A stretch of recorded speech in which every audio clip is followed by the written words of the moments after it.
진짜 위기는 뭔지 아십니까? 위기인데도 불구하고 위기인 것을 모르는 것이 진짜 위기입니다. 그보다 더 큰 위기는 뭔지 아십니까? 위기인 걸 알면서도 아무것도 하지 않는 것이 바로 더 큰 위기입니다. 1980년대 중반부터 1990년대 중반까지 대한민국은 단군 이래 최대 호황기라고 불리던 시절을 누렸습니다.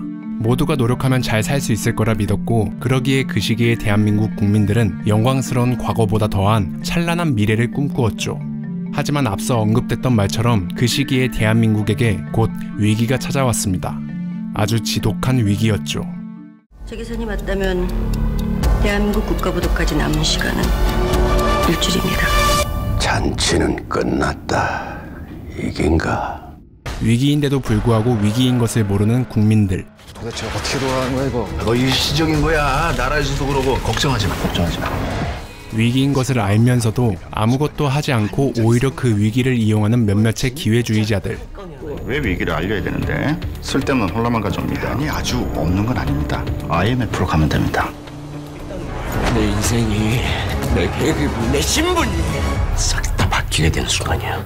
그리고 그런 불합리한 상황을 두고 보지 못했던 사람들 등등. 국민들은 현 상황에 대한 정부의 판단을 보고받을 권리가 있는 겁니다.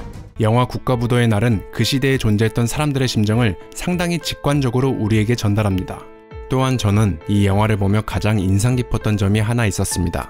영화의 초반, 사람들은 상대방을 믿었고 상대가 자신을 믿어주는 만큼 자신들도 그 믿음에 대한 보답을 하려고 노력하는 모습을 보여줍니다. 하지만 흥미롭게도 영화의 러닝타임이 지날수록 사람들의 인심은 그와 대조적으로 흘러가게 되죠.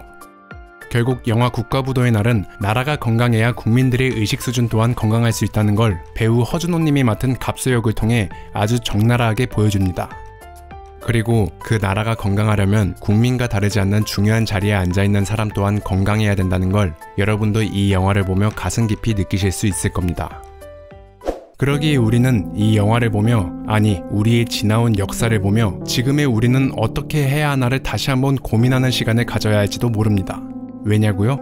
왜냐하면 역사는 반복된다는 말이 있습니다. 분명 역사는 정확히 똑같은 일이 반복되진 않습니다. 하지만 역사는 과거와 비슷한 상황이 반복되기도 합니다.